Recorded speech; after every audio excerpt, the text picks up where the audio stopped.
তার উপাস্যকে গালি দেওয়া। যারা বিধর্মী, অন্য ধর্মের,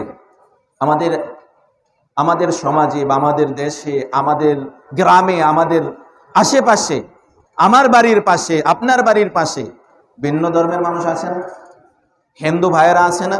আমাদের বাংলাদেশে মানে মুসলিমের পরে হিন্দু বেশি, হিন্দু ভাইয়েরা আছে, তারপরে আছে বিভিন্ন ধর্মের আছে, বৌদ্ধ আছে, খ্রিস্টান আছে, গারো আছে, চাকমা আছে, অনেক ধরনের আছে, কিন্তু বেশিরভাগ আছে হিন্দু ভাইয়েরা আছে।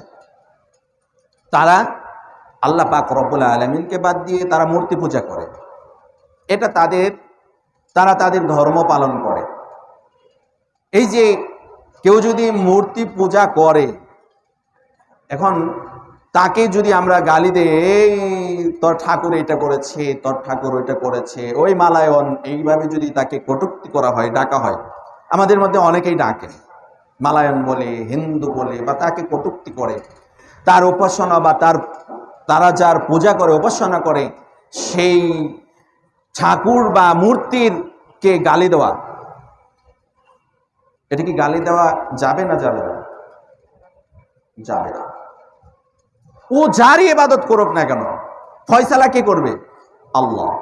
আমি আপনি মন চাইলে ওকে আমি গালি দিতে পারি না। ও হতে পারে হিন্দু, ও হতে পারে ভিন্ন ধর্মের। কথাগুলো গুরুত্বপূর্ণ, মনোযোগ দিয়ে শুনবেন।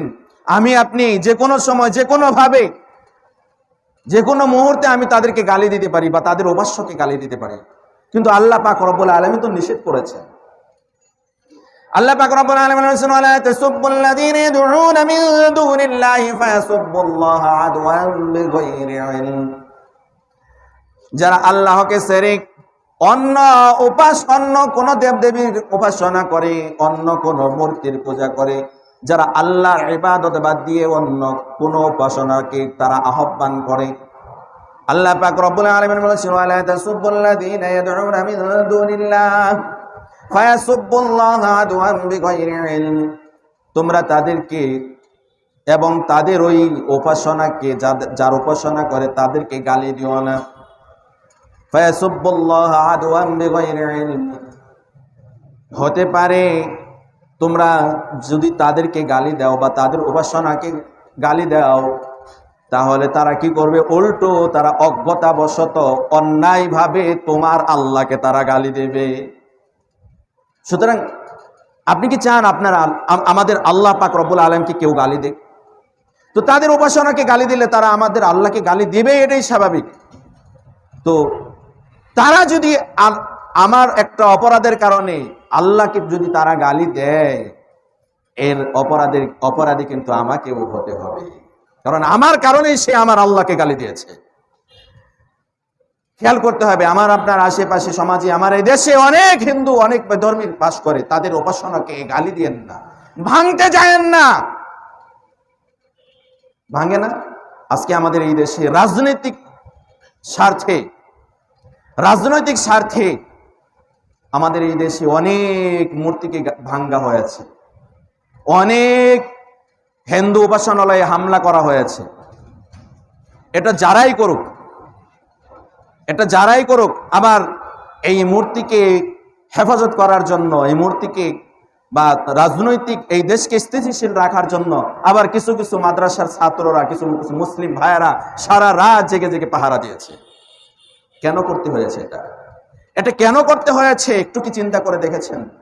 যারা পাহারা দিয়েছে, যদিও এই পাহারা দেওয়াটা একটা অপরাধ, কিন্তু পাহারাটা দেওয়ার কারণটা কি? আমার আপনার এই রাজনৈতিক স্বার্থ হাসিল করব, ওখানে মূর্তি ভাঙলে একটা হিন্দু মুসলিমের মধ্যে একটা দাঙ্গা সৃষ্টি হয়ে যাবে, দেশের মধ্যে একটা রাজনৈতিক অস্থিতিশীলতা সৃষ্টি হয়ে যাবে, এই যে আমি হয়তোবা আবার এভাবে বিশ্বকে দেখি আবার ক্ষমতায় আসতে পারবো, এই যে একটা অবস্থা, নিজেরা ভেঙ্গে, অনেক প্রমাণ আছে যে অনেক হিন্দু ভাইয়েরা তাদের দেবদেবীকে নিজেরাই ভেঙ্গে আবার সেটা নাম দিয়েছে মুসলিমরা করেছে। আমাদের এই দেশে এরকম হয়েছে।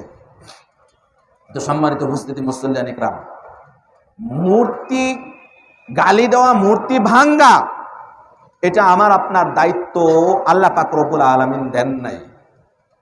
ওরা ওদের উপাসনা করবে, ওরা ওদের প্রভুর উপাসনা করবে, সেটাকে ভাঙ্গা তো দূরের করা, গালি দেওয়াও যাবে না। যদি গালি দেন তারা অজ্ঞতাবশত অন্যায়ভাবে আমার আপনার আল্লাহকে গালি দিবে। যে গালি তারা যদি আমার আপনার আল্লাহকে গালি দেয়, তাহলে এটা অপরাধী হব আমি। সুতরাং আমি আপনি মন চাইলেই ওই মূর্তিকে গালি দিতে পারি না, মূর্তিকে ভাঙতে পারি না। হ্যাঁ,